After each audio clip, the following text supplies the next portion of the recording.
zita rangu ndinonzi Oscar Pambuka. Ndakasungwa ndiri kuno kuHarare Central Prison. Ndakapinda mukati meusungwa musi wa19 January 2023 nemhaka yefraud.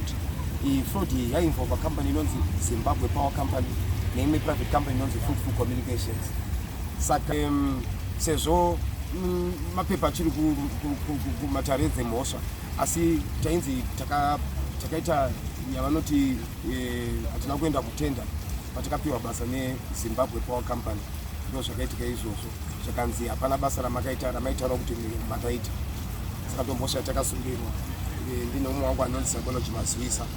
Iye Psychology Mazivisa akabuda hake gore rapera, ndiye co-accused wangu akabuda gore rapera muna July 2023.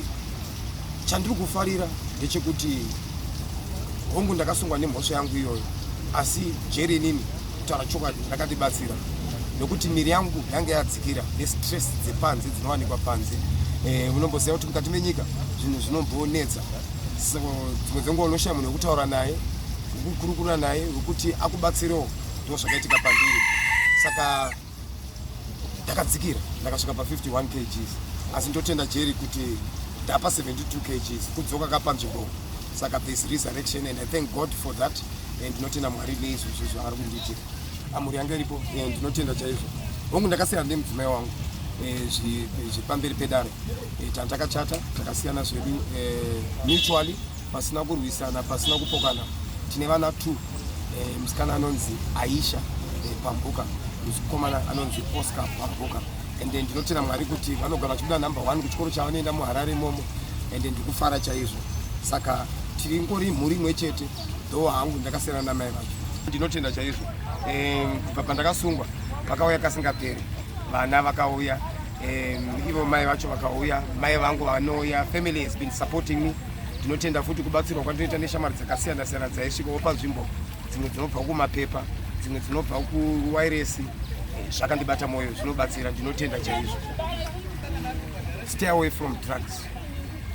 Madrugs atiri kutaura nezvawo akaita semutoriro, iro doro futi idrug, because mutoriro idrug randakaona kuti makatarisa mainmates ari kuuya 70% of them mayouths, and vari kuuya vakarohwa nedombo.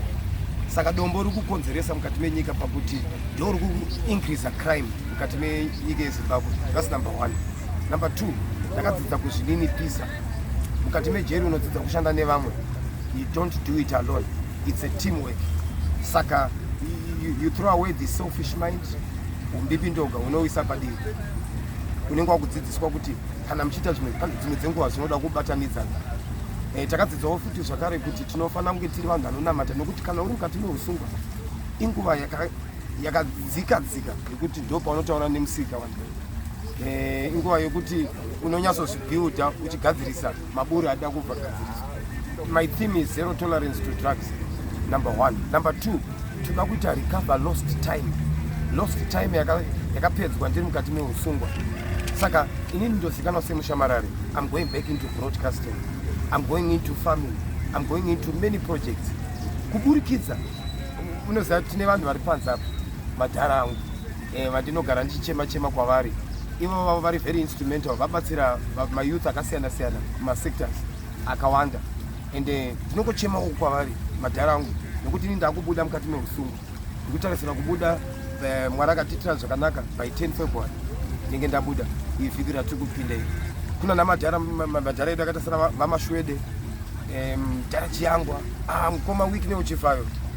Tichibuda chitibatsiraiwoka sevapfana venyu, tiwane pekupukunyuka, tisadzoke pakati paipa pekufunga nekudzoka mukati meusungwa. Handimazvona, we are progressive youth. Ndinotaura chokwadi, zvatadzidza mukati meusungwa zvakatikoshera, nokuti tane nzara nepanze, nzara yekushandira nyika, nzara yekushandira mhuri, nzara yekushandira matinogara. Saka rubatsiro rwenyu rwakatikoshera. Musatirasiwo madhara, tichichida totsvagawo pekutangira kuti zviitiro zvakanaka. Tiri madhara achoka. Saka vamashwede nevese vatisina kutaura vakawanda, dzimwe dzenguva hatikwanisa kupedza mazita ese, asi tinovatenda nemabasa avari kuita. Ende timirirewo paiva pandiri kunzi ndiri kubuda ndibatsirewo madhara angu. Kana chokufambisa chaicho ndinenge ndisina kubva pana peusungwa kuti ndiende kwandinogara. Saka I expect to receive you when I leave this place. And I must say thank you for everything you have done. Endurance, perseverance, patience, long suffering, faith, ndo mavirtues atinofamba nawo tiri mukati meusungu, hapana chinochinja. Saka vari mukati vazhinji vanofamba nedingindira iroro. We are a very resilient people. Resilient, haizi nyore kugara wakavharirwa usiri kumba, usiri kuona TV, usiri kubata mari. It's a hard life. Asi maprinciples atagara tichifamba nawo vanowaziya ekuti tinotenda muna Mwari. Ndo dingindira ratinofamba naro ratisvitsa patiri pano pamabasa emaoko. Right, mubvunzo wakanaka izvozvo. Tiri kuarts because toshanda tiri under rehab section. Tinogadzira anonzi macurios, mabhasikiti. Ndakatodzidzawo zvichiitwa nevamwe vakomana vatinoshanda navo kugadzira mahats, kugadzira masculptors, ungava mutupo, mbizi, nzou, shumba, zvese zvitakugona kuzvigadzira. And imagine tikuzvigadzira nesadza. Ndo maresources atinoshandisa sadza ratinodya riya tinorichengetedza, toumba zviumbwa zvinonwisa mvura. Amwe maskills atanawo, tandine maskills yongoshamarara, asi maoko akunyatsotwasanuka, achiveza, achigadzira zvisikwa zvinobatika. Muri weZimbabwe, chikumbiro changu kuti mutizarurirewo, tigamuchirewo. Ndakuuya semwana wenyu, ndiregererewo kana ndakakurwadzisai, asi ndikuvimbisa kuti sevanhu vakubuda munomu, taitwa serekedi, takuriliswa. Zvakuitika kumberi uko totenda Mwari. Asi hatizvikwanise tiri toga, tichada rubatsiro rwenyu rwakanyanyisa. Tabva munyika yanga yakaoma, takupinda munyika yeKenani. Munodyiwa mukaka, munodyiwa uchi. Tibatsirewo, tidyewo uchi tiri tose.